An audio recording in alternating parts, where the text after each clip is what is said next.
Keep it really basic over here. All we're trying to focus on right now is understanding that if you have a sine of 60 degrees and you press equals in your calculator, type in sine of 60 degrees, and it gives you a square root of 3/2. Then type in sine of 180 minus 60, which is 120. Does it give you the same answer? Yes or no? Oh, okay. Now type in sine of 10. Now type in sine of 170. True or false? They give you the same answers. You'll find they give you the same answers. Do this on your calculator. Literally type in sine 10, sine of 170, and you'll find they give you the same answers. So do you see what it means by 180 minus? Which is saying sine of 180 minus any particular angle is going to give us the same possible answer. You'll see how this is useful later on. Just focus on understanding that this is true. Now type in sine of 10, and now type in sine of 370, type in sine of negative 350. You'll see where it's going, right? These all give you the same answer, which is how we prove plus or minus 360 gives the same answer. If you still don't believe it, type in sine of 69. Type in sine of whatever 69 plus 360 is. You see the point, yes or no? Okay? So that's just these two properties for sine over here. You need to memorize these two. You need to know that for sine, plus or minus 360 and 180 minus whatever angle you have is going to give you an equivalent answer. It's going to give you the same possible outputs. Same thing as over here with cos, plus or minus 360. Try this out. Type in cosine 10, type in cosine 370. You see the rule. Adding or minusing 360 is going to be true for cosine to give the same possible answer.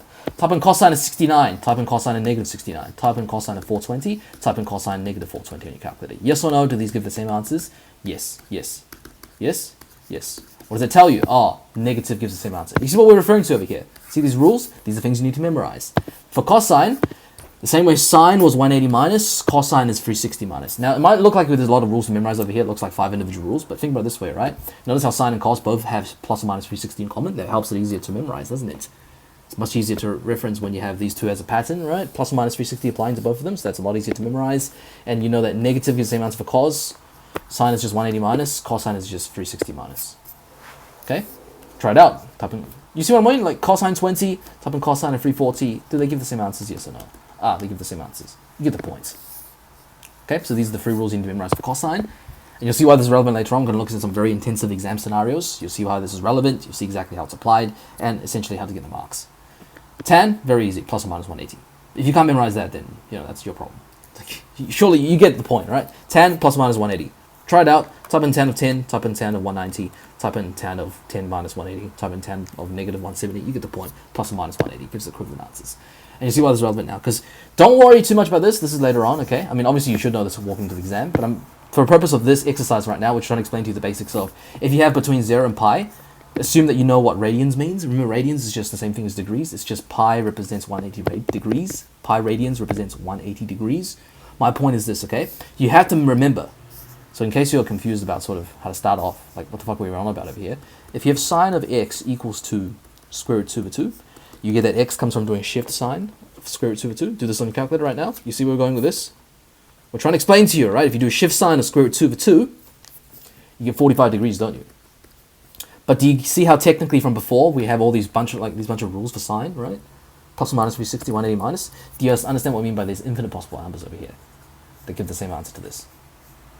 Because if you have this is an equation, isn't it? It's the problem. To solve it, you need to know what missing number goes over there. That's the basic premise of the problem, is in trying to find what missing number goes over here to give you square root 2/2.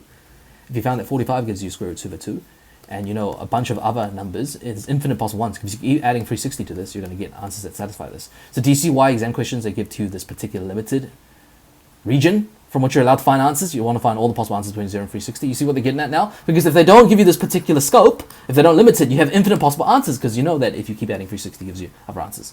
Surely you understand that part.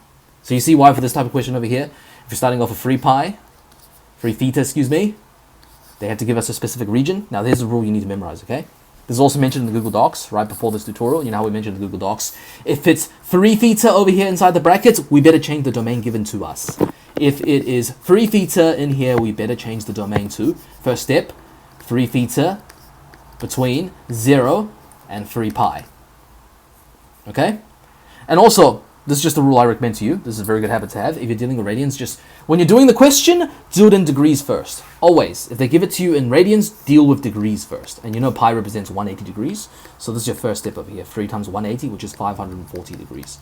So remember, the key point over here is whenever you're doing these type of questions and you see inside the bracket, it's 3 theta, but they give you the instruction for one of the thetas, you must multiply that also by 3. And if you multiply this by 3, wouldn't the limits also increase by 3? 0 times 3, pi times 3. You see the points? That's always the first rule, okay? Whenever you're seeing these types of questions, you must always adapt the domain to fit whatever is actually inside these brackets over here. That's the first step. So when you're doing this question, you have this, which becomes this, okay? Hopefully this is all common sense stuff so far. This should be 540 degrees. Okay. Now what I want you to look at over here is when you are rearranging for 3 theta, by the time we get to this step, we get these degrees, don't we?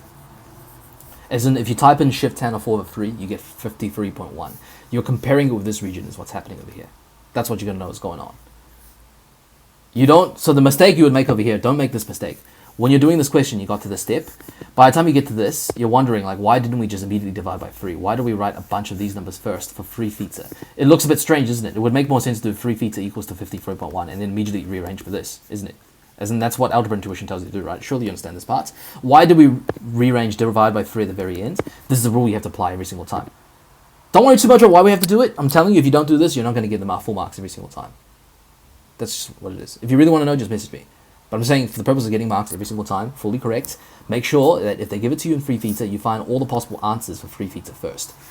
You do 3 theta over here, so this is what they're really dealing with, inside the brackets 3 theta. You find all the possible answers for 3 theta first. As in 53.1 degrees, remember the rule, 3 theta is between 0 and 540 degrees, we convert it to degrees. If it's radians, we convert it to degrees first when we're evaluating. That's when we're trying to find all the possible answers. And you know what we mean by all possible answers, because there's infinite possible answers, right?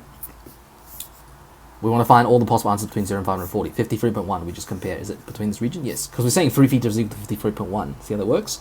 Is it between 0 and 540? Yes. What is another equivalent answer? What are we allowed to do for tan to find equivalent answers? See why we memorize this? Plus or minus 180. So you can tell, what can we keep doing to 53.1 to make sure it fits between 0 and 540, all the possible numbers? Or we keep adding 180. 180 and then 180. But do you see what we do over here? The important thing is, there's 2 things to keep in mind. If it gives to you 3 theta, the habit is make sure you change the domain into 3 theta. And then secondly, make sure that if you rearrange for 3 theta, you rearrange for all the possible answers for 3 theta first, instead of dividing by 3 straight away. Okay, this is very important over here. This is crucial. Once you've found all the possible answers for 3 theta, then you just divide by 3 at the very end. And obviously you have to remember to convert the degrees back into radians. Think about this. Why did we deal with degrees? Like, they already gave it to us in radians. Why the fuck did we? It might look extra, right? Like, why did we convert that to degrees then? Well, think about it this way. Isn't it much easier to find all the possible answers between 0 and 540 degrees as opposed to between 0 and 3 pi radians? Like, you get my point? Yeah? So you found all the possible degrees first, and then you convert to radians at the very end. Because, of course, you understand why it needs to be in radians. They're asking you in radians. If they give it to you in condition radians, you better give your answer in radians. So 2 things over here, right? Keep in mind. Number 1, if it gives it to you theta, and your answer is actually, your question involves 3 theta, you change the domain to 3 theta. Okay? 540 degrees. And then number 2, this is crucial, you do this every single time. If it's 3 theta you're rearranging for, you arrange all the possible 3 theta values between this region. And then divide by 3 at the very end to get theta. Because you know you're trying to look for theta at the end of the day. And then you convert back to radians at the very end. Best way to go about doing this, make sure you just pause the question, right? You can just do this like, usually most of you, if you're doing Cambridge, you can afford to have an iPad. You probably just cover a piece of paper and see if you can just, you know, make sure you apply these rules. Anyways, take a look at this one. Don't worry too much about this. Just see how we apply those 2 rules over here. That's the whole purpose of this tutorial, is just making sure that you have the habit to apply those 2 rules. See how the variable really is 2 theta over here. You make sure the domain becomes 2 theta between negative 360 and 360 now. And then you find all the possible answers that rearrange for 2 theta first. And you see what we did over here. For sine of 2 theta is equal to this. 2 theta is equal to shift sine of this, which is 19.5 for the first answer. Do you see how for 19.5, we're trying to evaluate between this region, aren't we? Find all the possible answers between negative 360 and 360. 19.5. We can minus 360, can't we? To give this, which is in this region. We could do 180 minus this to give you this. And what's next? We could also do what? We could also do this one minus 360, can't we? Yeah, to get this. So we found all the possible answers using what's the only thing available to us for sine, which is plus or minus 360 or 180 minus for the 19.5. We do it for all the 2 thetas first. And then we rearrange for the theta at the very end. Same principle over here. We found all the answers for 2 theta first. And you get where this first one came from, very easy, but we made sure to what? These ones over here, using only the plus or minus 360 or 180 minus rules to make sure they're between this region. And then rearrange for the theta at the very end. Now, some people watching this, you might be very confused still. Just message me if you are still confused, but this should suffice for most of you. Take a look at this one. What's the rule? Do you want to deal with radians? You rather deal with degrees. Let's deal with degrees. And if it's going to be 3x, you see where it's going now. 3x between negative pi over 2 times 3. Pi over 2 times 3. Remember, pi over 2 just means pi radians over 2. Half of a radian is what? Half of a pi radian, excuse me, is going to be 90 degrees. Remember, because pi represents 180 degrees, so pi over 2 represents 90 degrees. Negative 90 times 3 is negative 270. 90 degrees times 3, 3x, 3. This times 3, yes. Gives you 270. So that's where we got this condition from. In the rule, we rearrange for the 3x. We found all the possible answers of the 3x first using the sign rules for this particular region. As in, we found 45 as one of the answers. Is it between this region? Yes. We found all the possible other answers using plus or minus 360 or 180 minus. That is still within this region, which are these two numbers. And then we just divide by 3 at the very ends. Same thing over here, right? We found all the possible answers between this region first, using the plus or minus 360 slash 180 minus rules, and then divide by 3 at the very ends. And then because the question gave it to us in radians, we make sure we convert our final answers, because we're looking for x at the end of the day, right? You know, common sense tells you you're looking for the x, not 3x. 3x was involved. It's just part of the rule you have to apply to get all the possible answers to do the question fully correct. But x is what you're looking for at the end of the day. And if it's in degrees over here, you need to make sure it's in radians. You've got 6 possible answers, right? 3 x's over here, another 3 over here. So you convert all these into radians, which we've done over here. And you understand how to convert to radians, right? It's from times pi over 180.